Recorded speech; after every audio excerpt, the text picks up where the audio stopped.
Insert a functioning 4G data card. Power on. Waiting for the camera to turn on. 4G device starting. 4G device startup is complete. 4G module detected successfully. SIM card detected successfully. Connecting to the network. Please wait. Internet connected. Welcome to use cloud camera.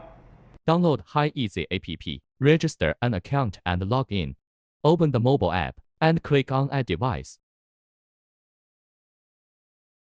Scan the QR code on the camera. Enter the device name and click Next. Set up as needed and click Next. Connection successful.